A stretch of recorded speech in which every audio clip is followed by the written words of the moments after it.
क्या आप जानते हैं महाभारत का रहस्य? आप जानकर हैरान हो जाओगे। अगर आपने अभी तक हमारा YouTube चैनल प्राचीन वेद ज्ञान को सब्सक्राइब नहीं किया है तो वीडियो को लाइक करें और चैनल को सब्सक्राइब करें। महाभारत काल के ये 9 लोग आज भी हैं जिंदा। महाभारत के युद्ध के बाद बहुत से योद्धा बच गए थे। उनमें प्रमुख 18 थे।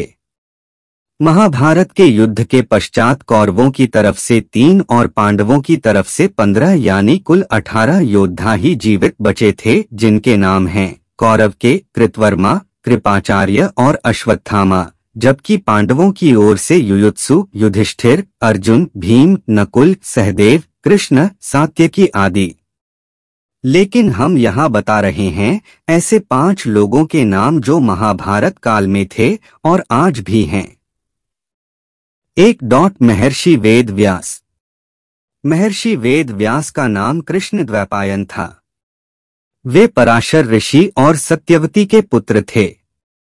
वेदों के भाग करने के कारण उन्हें वेद व्यास कहा जाने लगा। उन्होंने ही महाभारत गणेश जी से लिखवाई थी। वे 28वें वेद व्यास थे। धृतराष्ट्र, पांडु और विदुर को महर्षि वेद व्यास का ही पुत्र माना जाता है। इन्हीं 3 पुत्रों में से एक धृतराष्ट्र के यहाँ जब कोई पुत्र नहीं हुआ तो वेदव्यास की कृपा से ही 99 पुत्र और 1 पुत्री का जन्म हुआ। महर्षि व्यास पितामह भीष्म के सौतेले भाई थे।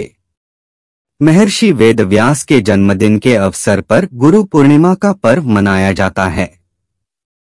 कहते हैं कि ऋषि वेद व्यास कलिकाल के अंत तक जीवित रहेंगे, तब वे कल्कि अवतार के साथ होंगे। माना जाता है कि महाभारत युद्ध के बाद बहुत समय तक सार्वजनिक जीवन में रहे और उसके बाद वह तप और ध्यान के लिए हिमालय की पर्वत श्रृंखलाओं में लौट गए थे। कलयुग के शुरू होने के बाद वेदव्यास के बारे में कोई ठोस जानकारी या दस्तावेज उपलब्ध नहीं है। हालांकि कहा जाता है कि प्रथम जातक कथा में उन्हें बोधिसत्व कहा गया है। दूसरी जातक कथा में उन्हें महाभारत का रचयिता और इससे जुड़ा हुआ व्यक्ति बताया गया है। 2. महर्षि परशुराम। वैसे परशुराम तो रामायण के काल के पहले से ही जीवित हैं। इनके पिता का नाम जमदग्नि और माता का नाम रेणुका था। ऋचिक सत्यवती के पुत्र जमदग्नि, जमदग्नि रेणुका के पुत्र परशुराम थे। रामायण में परशुराम का उल्लेख तब मिलता है जब भगवान श्री राम सीता स्वयंवर के मौके पर शिव का धनुष तोड़ देते हैं। तब परशुराम यह देखने के लिए सभा में आते हैं कि आखिर यह धनुष किसने तोड़ा। महाभारत में परशुराम का उल्लेख पहली बार जब मिलता है जब वे भीष्म पितामह के गुरु बने थे और एक प्रसंग के अनुसार उनका भीष्म के साथ युद्ध भी हुआ था। दूसरा जब वे भगवान श्री कृष्ण को सुदर्शन प्रदान करते हैं और तीसरा जब वे कर्ण को ब्रह्मास्त्र की शिक्षा देते हैं। मान्यता है कि परशुराम भी चिरंजीवी हैं।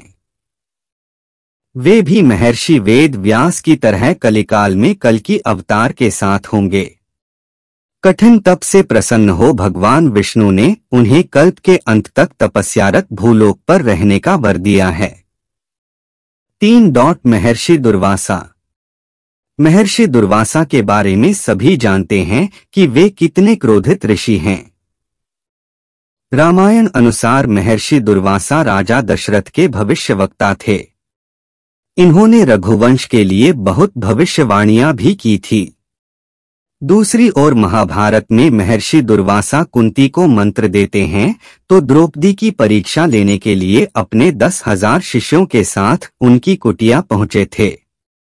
एक जगह वे कृष्ण के पुत्र सांब को श्राप देते हुए भी बताए गए हैं। महाभारत काल में भी उनके होने की चर्चा कई जगह की गई है। उन्हें भी चिरंजीवी होने का वरदान प्राप्त है। 4. जामवंत। परशुराम और हनुमान से भी लंबी उम्र है अग्निपुत्र जामवंत जी की, क्योंकि उनका जन्म सतयुग में राजा बलि के काल में हुआ था। जामवंत त्रेतायुग राम के साथ थे और द्वापर युग में श्री कृष्ण के ससुर बने थे। भगवान श्री कृष्ण को स्यमंतक मणि के लिए जामवंत के साथ युद्ध करना पड़ा था। जब श्री कृष्ण युद्ध जीत रहे तो जामवंत को आश्चर्य हुआ। उन्होंने तब अपने प्रभु श्री राम को पुकारा और उनकी पुकार सुनकर श्री कृष्ण को अपने रामस्वरूप में आना पड़ा। तब जाम्बवंत ने समर्पण कर अपनी भूल स्वीकारी और उन्होंने मणि भी दी और श्री कृष्ण से निवेदन किया कि आप मेरी पुत्री जाम्बवती से विवाह करें। जाम्बवती कृष्ण के संयोग से महाप्रतापी पुत्र का जन्म हुआ जिसका नाम सांब रखा गया। इस सांब के कारण ही कृष्ण कुल का नाश हो गया था।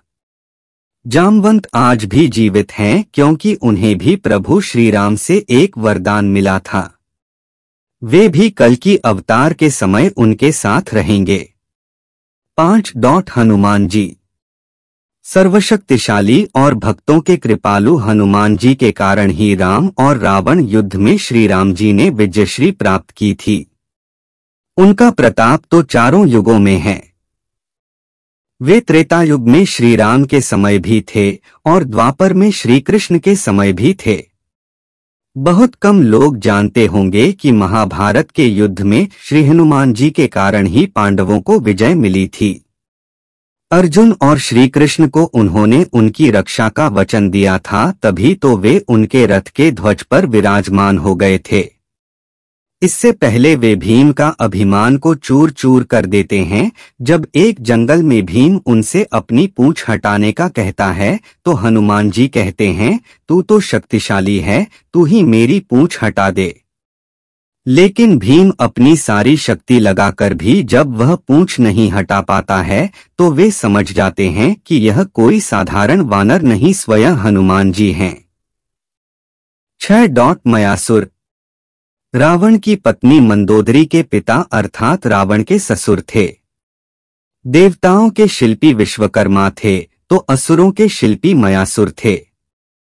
मयासुर ने रामायण काल में कई विशालकाय भवनों और शस्त्रों का निर्माण किया था। रामायण के उत्तरकांड के अनुसार मयासुर कश्यप ऋषि और उनकी पत्नी दिति का पुत्र था। यह ज्योतिष, वास्तु और शिल्प के प्रकांड विद्वान थे। इसका मतलब मयासुर सतयुग में भी था।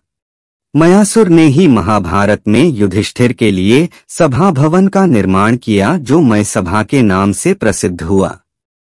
इसी सभा के वैभव को देखकर दुर्योधन पांडवों से ईर्ष्या करने लगा था और कहीं न कहीं यही ईर्ष्या महाभारत में युद्ध का कारण बनी। मयासुर ने द्वारका नगरी के निर्माण में भी अहम भूमिका निभाई थी। मय ने दैत्यराज वृषपर्वन के यज्ञ के अवसर पर बिंदु सरोवर के निकट एक विलक्षण सभागृह का निर्माण कर अपने अद्भुत शिल्पशास्त्र के ज्ञान का परिचय दिया था। मयासुर आज भी जिंदा है। 7. अश्वत्थामा। अश्वत्थामा द्रोणाचार्य का पुत्र और रुद्रा का अवतार था। अश्वत्थामा को संपूर्ण महाभारत के युद्ध में कोई हरा नहीं सका था। हालांकि इसमें संदेह है कि अश्वत्थामा आज भी जिंदा है या नहीं, क्योंकि भगवान श्री कृष्ण ने उसे 3000 वर्षों तक सशरीर भटकने का श्राप दिया था। कुछ लोग भविष्य पुराण का हवाला देकर कहते हैं कि वे कलयुग के अंत में जब कल की अवतार होगा तो उनके साथ मिलकर धर्म के खिलाफ लड़ेंगे। यह अलग बात है कि शाप से मुक्त होने के बाद भी अश्वत्थामा अपनी इच्छा से जिंदा हो, क्योंकि इतने हजार वर्षों तक जिंदा रहने वाला सामान्य मनुष्य भी खुद की शक्ति से ही जिंदा रहना सीख जाता होगा, और वे तो अश्वत्थामा थे। 8. कृपाचार्य। महाभारत के अनुसार कृपाचार्य कौरवों और पांडवों के कुलगुरु थे। कृपाचार्य गौतम ऋषि पुत्र हैं और इनकी बहन का नाम है कृपि। कृपि का विवाह द्रोणाचार्य से हुआ था। कृपाचार्य अश्वत्थामा के मामा हैं। महाभारत युद्ध में कृपाचार्य ने भी पांडवों के विरुद्ध कौरवों का साथ दिया था। कृपाचार्य की गणना 7 चिरंजीवियों में की जाती है, जिनमें विभीषण, राजा बलि भी शामिल हैं। 9. ऋषि मार्कंडेय। भगवान शिव के परम भक्त हैं ऋषि मार्कंडेय। इन्होंने शिवजी को तप कर प्रसन्न किया और महामृत्युंजय मंत्र सिद्धि के कारण चिरंजीवी बन गए। मार्कंडेय ऋषि वनवास के दौरान युधिष्ठिर को रामायण सुनाकर धैर्य रखने की सलाह देते हैं। दूसरी ओर महर्षि जैमिनी के मन में महाभारत, कृष्ण और उसके युद्ध को लेकर कुछ संदेह था, तो मार्कंडेय ऋषि ही उनके संदेह का निवारण करते हैं। मार्कंडेय ऋषि को भगवान शिव से चिरंजीवी होने का वरदान मिला हुआ है।